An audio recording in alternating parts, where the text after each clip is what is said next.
Hello and welcome to Channel's Book Club. My name is Olakunle Kasumu and it's great to be on the show today. Well, thank you for all of you who have been sending us your messages through our social media platforms. We love to hear from you. Please keep them coming. We really enjoy hearing from you. We've got a special episode for you today. I always say to people, if you want to succeed, learn from those who have succeeded in their own fields. Well, our guest today is the one and only Dr. Godwin Ehigiamusoe. Now, he has written a book that, in my opinion, is an absolute must-read for anybody who wants to start, build, and own a business. We got to meet with him and had such a good time. Enjoy this.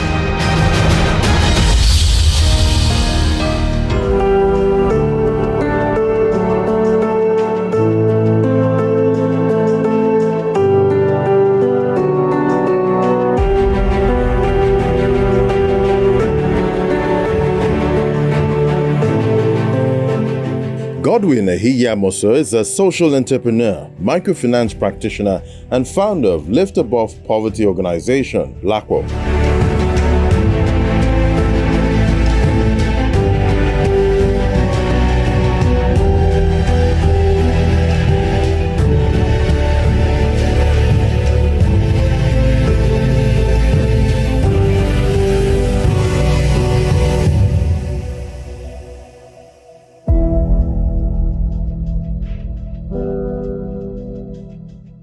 As a young university graduate from the University of Benin, Ehigiamusoe was part of rural cooperative movement before going on to become a pioneer and foremost leader in the microfinance industry.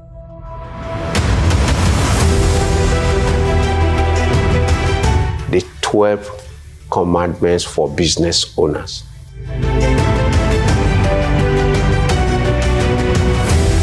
It is basically a collection of my insight, a collection of my experience, and a collection of vital points that relates to how do you successfully scale up a business.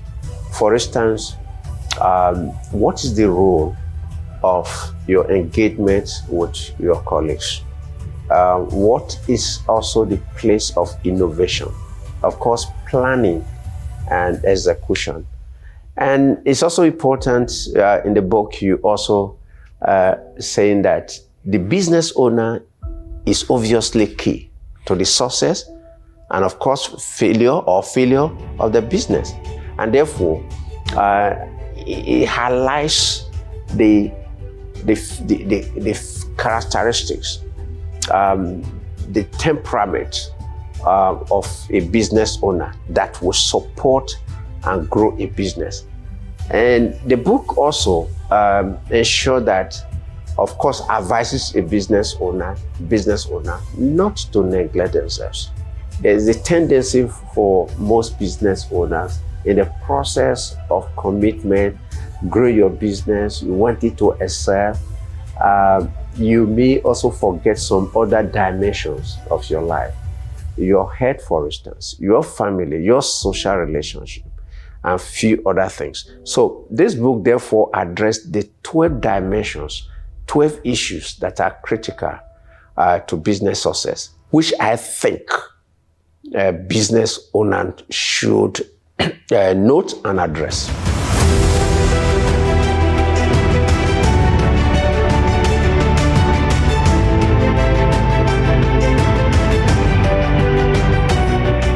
A key chapter in this book is be diligent and resilience.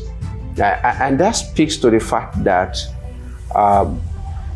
for a business person to be successful, I clearly express in this book, does embrace hard work and do so consistently.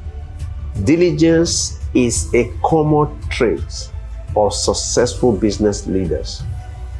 Business ownership is more of a responsibility than a privilege. What that means for me, and I have expressed this, is the fact that if you own a business, you need to work extremely hard.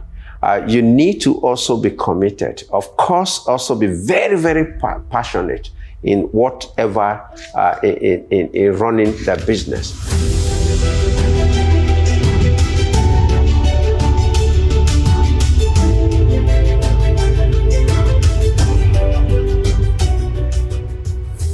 Passion is extremely important. Like I stated here, passion fuels diligence, and diligence is in turn propel performance.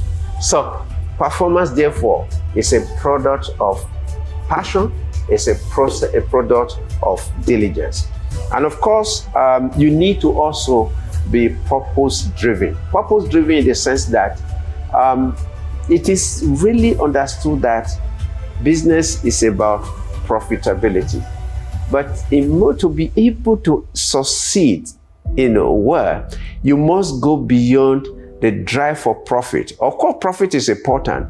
There must be a purpose behind what the business.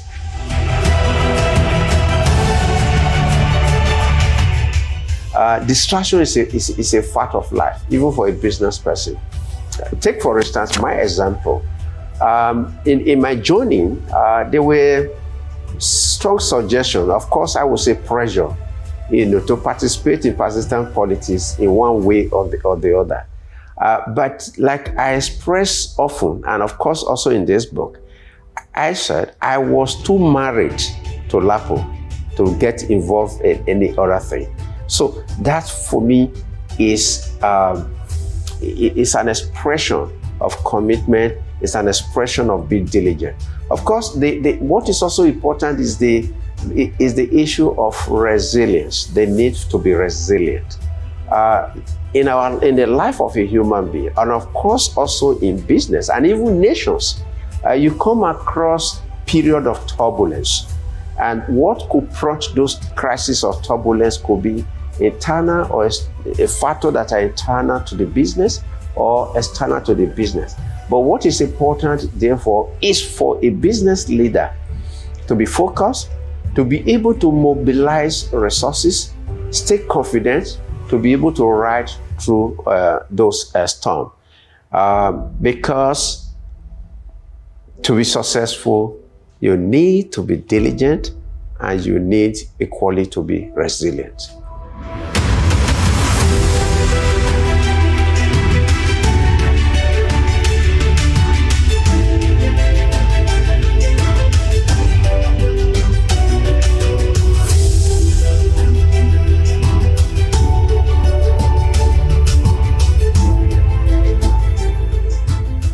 Chapter 2, which is the second commandment, is interesting. Use other people's money, you titled it.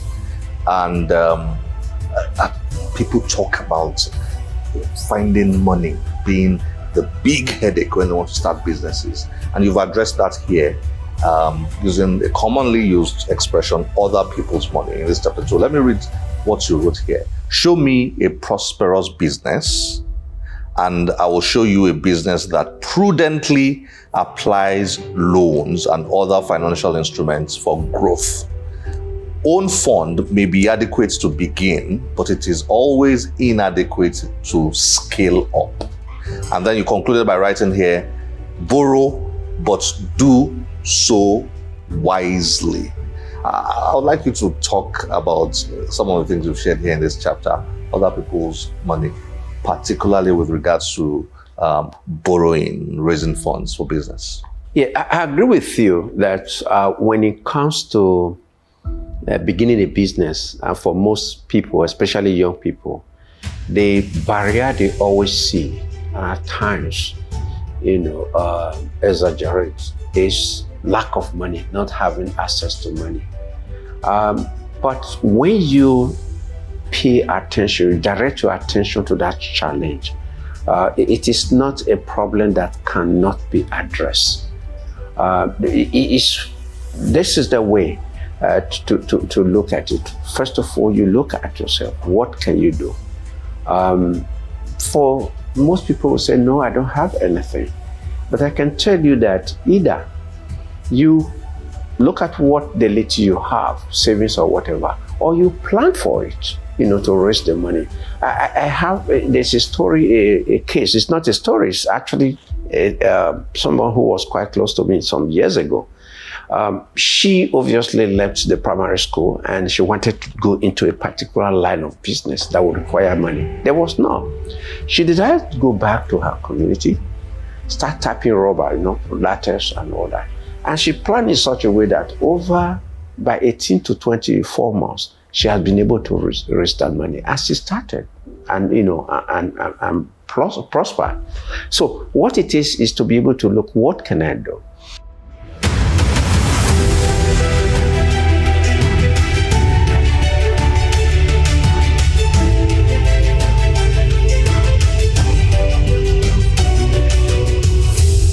When you cannot raise enough or you raise too little, you therefore look forward a little to what I will refer to as the love capital. That's capital from your family members.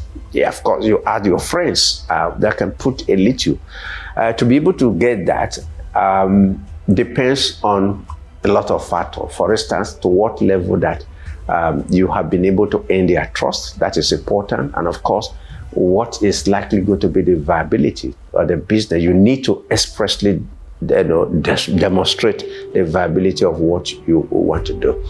But the point here is also that the fund that you are likely going to raise from this circle may not be big. But again, that's also raised the point that if you are beginning a business, you're not likely to begin big. You're likely to also begin quite small, So it is possible to raise a little capital.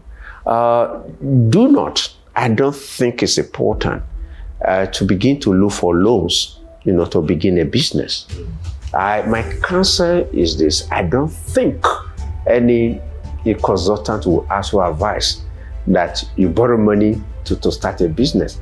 Like, clearly stated in that book, you need to raise your own money to begin a business in whatever way. Of course, you move to the angel investors they talked about, venture capital firms also have some resources. But if you want to therefore scale up of your business, you need loans and you need equity participation and other financial instruments.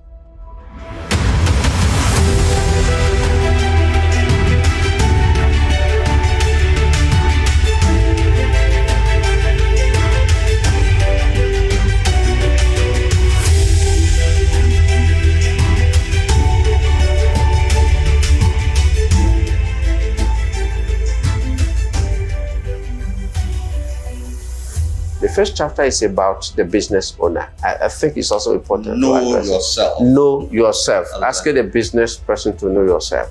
As a business person, you must know who you are in terms of your temperament, in terms of your learning, in terms of your experience, and most importantly, your interest in life. The next chapter is about that always do it right. Do it right, yeah. It is in some cases enables businesses to make short-term gains when they cut corners in relationship with their customer, in relationship with their staff, in relationship with statutory responsibility like tasks.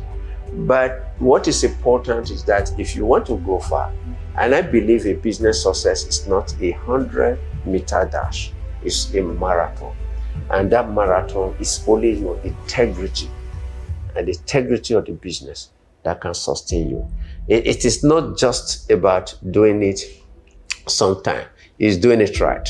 And it has a long-term benefit. Of course, you need to seduce your customers. That is another chapter. Interesting. It is not just engaging them. It is no longer about, customer services. Customer service, that's what they talk, great customer service. It's actually about customer experience. What is the experience I had when I come in, when I relate with your business? So staff, everybody must be trained and able to deliver excellent customer experience.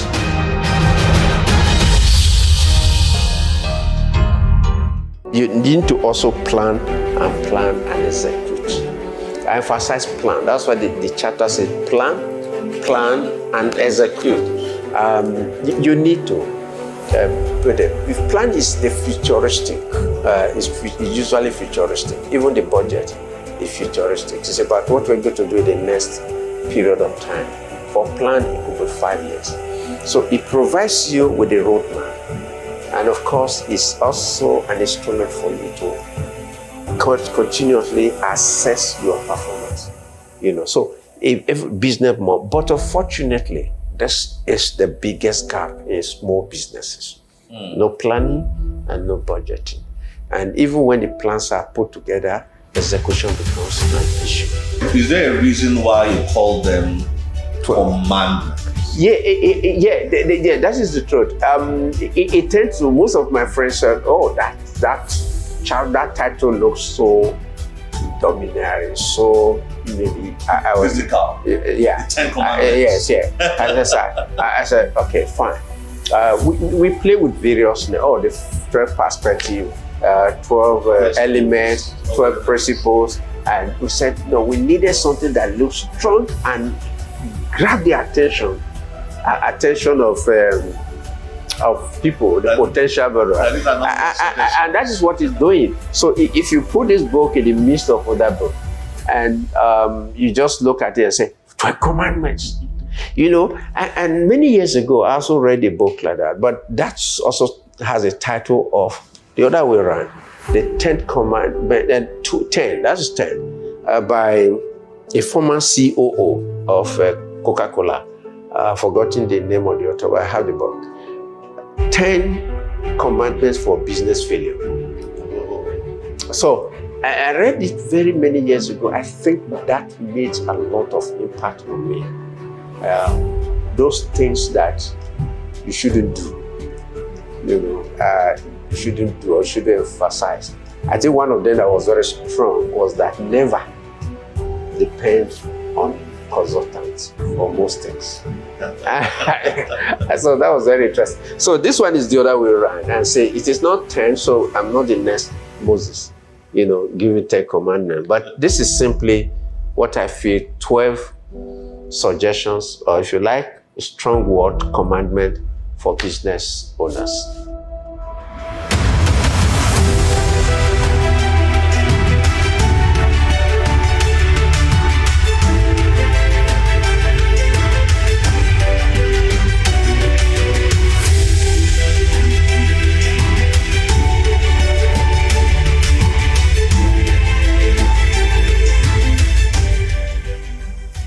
No matter how intelligent, experienced, or smart you are, you can never be more than one person. You will always need people. Develop, treat them as human beings and not like wood without feelings. It is often said that customers are kings and queens. Then, if customers are queens and kings, the employees are the kings makers. The customer patronage and loyalty are vital to transactions volume and financial performance. Nevertheless, employees run production lives and service delivery processes. They seek, enlist, and service customers. Beside the entrepreneur or the business owner, employees are the only active and cognitive agents in the business processes. Employees' relevance is underscored by the realism that no matter how intelligent the business owner is, energetic he is or she is, and experienced she is, he or she cannot be more than one person. The essence of this chapter in this book is to enable and of course appeal to owners of small businesses to prioritize issues around their people in this case their employee, especially in the area of recruitment, area of training or development and deployment, and most importantly, the area of welfare and motivation in order to outperform their peers in the marketplace. Chapter 12 of Ehigiamusoe's book is titled Never Neglect Yourself. It highlights the importance of health and lifestyle care for the business owner.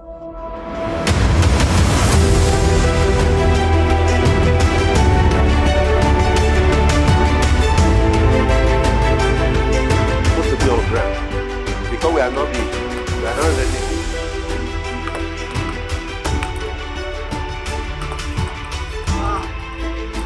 I seem to have lost my touch playing this, if I ever had one before. But I guess this illustrates what you were trying to say in chapter 12, the 12th commandment, when you said, do not neglect yourself. Is that correct? Yeah. What that means is simple. That man or woman cannot live alone by just working and doing business and all that. He should be able to pay attention to the various dimensions of his persons as a human being. You have various dimensions like physical dimension, which actually if you want to, you talked about doing some regular exercises. You want to keep yourself, your body, because this body is the most delicate machine ever made. And therefore you must take care of it by exercise, eating the right food, of course, avoiding those things that could damage the system, and ensure that you do a regular checkup as you would take your machine to a mechanic. And if there's any little thing, pay attention to that. That is very critical because you need this body to function in an optimal manner to be able to ensure that you lead your business to deliver superior performance. Godwin Ehigiamusoe, who has a PhD in Policy and Development Studies at Ambrose Ali University, Ekoma, is also the author of other books, including Touching Lives, My Lacko Journey, which is an autobiography, and Issues in Microfinance, Enhancing Financial Inclusion, amongst others. Okay. I will start with it. Hey, I thought you were going to smash it.